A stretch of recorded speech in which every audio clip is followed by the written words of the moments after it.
ভিডিওটিতে ক্লিক করার জন্য আপনাদেরকে জানাই অসংখ্য অসংখ্য ধন্যবাদ। আপনারা দেখছেন আপনাদের প্রিয় ইউটিউব চ্যানেল এমপ্লয়ার সাপোর্টার। এখানে আপনারা প্রত্যেক দিন সরকারি কর্মচারীদের ডিএ বেতন ভিত্তি যোজনা, প্রকল্প, ছুটি, সরকারি আপডেট, সরকারি নোটিফিকেশান প্রত্যেক দিনের জন্য পাবেন। তাই অবশ্যই চ্যানেলের সাথে থাকুন, চ্যানেলটিকে সাবস্ক্রাইব করে পাশে থাকা বেল আইকনটিতে প্রেস করে রাখতে ভুলবেন না। এবারে কিন্তু শেষে 60 নম্বরে একেবারে কিন্তু শেষে 60 নম্বরে সুপ্রিম কোর্টের ডিএ মামলা শুনানি নিয়ে যা জানা গেল, তবে কি শুনানি হচ্ছে চলুন বিস্তারিত জেনে নেওয়া যাক। সরকারি কর্মচারীদের বকেয়া ডিএ মামলা শুনানি চলছে সুপ্রিম কোর্টে। এর আগে বকেয়া ডিএ মিটিয়ে দিতে হবে বলে কিন্তু নির্দেশ দিয়েছিল হাইকোর্টে ডিভিশন বেঞ্চ। তাকে কিন্তু চ্যালেঞ্জ করে সুপ্রিম কোর্টে যায়। আগামী 15ই জুলাই এই মামলার শুনানি হবে সুপ্রিম কোর্টে। তবে ডিএ মামলার শুনানি সিরিয়াল নম্বর দেখে হতাশ রাজ্য সরকারি কর্মচারীরা।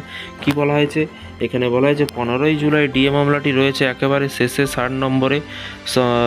স্বভাবত এত গুরুত্বপূর্ণ মামলা সবার পিছনে কিন্তু থাকা নিয়ে কিন্তু উঠছে প্রশ্ন। এর আগে প্রায় 12 বার মামলাটি সুপ্রিম কোর্টে হয় পিছিয়ে যায় এবং নামমাত্র শুনানি হয়েছে। হতাশা অন্ধকারে রাজ্যের সরকারি কর্মচারীরা। এই বিষয়ে শিক্ষানুরাগী ঐক্যমঞ্চের সাধারণ সম্পাদক মলয় কিঙ্কর অধিকারী বলেন যে 199 দিন পর কিন্তু 15ই জুন ডিএ মামলার শুনানি ছিল এবং প্রায় 12 বার নামমাত্র শুনানির অথবা তারিখ পিছিয়ে দেওয়া হয়েছে।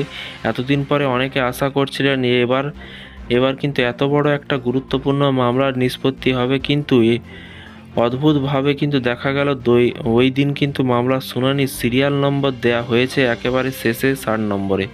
দেখেই বোঝা যাচ্ছে কোনোভাবেই এই মামলাকে গুরুত্ব দেওয়া হয়নি। বিচার ব্যবস্থার প্রতি মানুষের শ্রদ্ধা অটুট রাখার দায়িত্ব কেবল মানুষের নয়, সেই দায় বিচার ব্যবস্থাও। এই কি তার নমুনা? এত বড় একটা গুরুত্বপূর্ণ মামলাকে হাস্যকর করে তোলা হচ্ছে কেন? এর আগে কিন্তু শেষবার এই মামলার শুনানি হওয়ার কথা ছিল 18 মার্চ।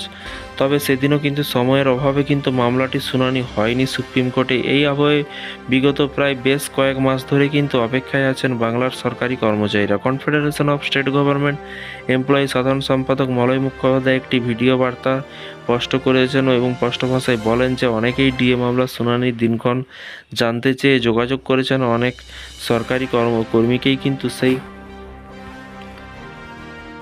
বিষয়ে আমরা জবাব দিচ্ছি। তবে অনেক ক্ষেত্রেই ব্যস্ত থাকার কারণে বা নজরে না পড়ার কারণে জবাব দেওয়া সম্ভব হচ্ছে না। এতে অনেকেই মনে করেন যে করতে পারেন যে আমি হয়তো তাদেরকে এড়িয়ে যাচ্ছি। কোনো সরকারি কর্মচারীদের এড়িয়ে যাচ্ছি না। আগামী 15ই জুলাই এই মামলাটি সুপ্রিম কোর্টে উঠতে চলেছে। মে মাসের 19 তারিখ গরমের ছুটি শুরু হয় সুপ্রিম কোর্টে। এরপর 7ই জুলাই আদালত খোলে। এরপর 15ই জুলাই বকেয়া ডিএ মামলা শুনানি হতে পারে সুপ্রিম কোর্টে।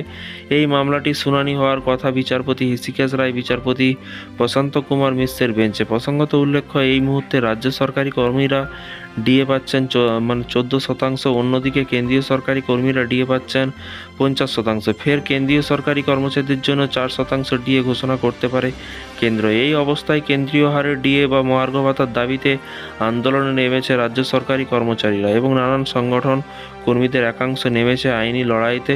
এদিকে কিন্তু বর্তমানে বাংলার রাজ্য সরকারি কর্মীদের কিন্তু ডিএ মামলা রয়েছে সুপ্রিম কোর্টে। তো দেখা যাক সামনে ডিএ মামলার শুনানি, সেই দিনই কিন্তু বোঝা যাবে কি রেজাল্ট আসে বা শুনানি হয় কি হয় না। পরবর্তী স্টেপ এবং সংগ্রামী যৌথ মঞ্চ নিতে চলেছে।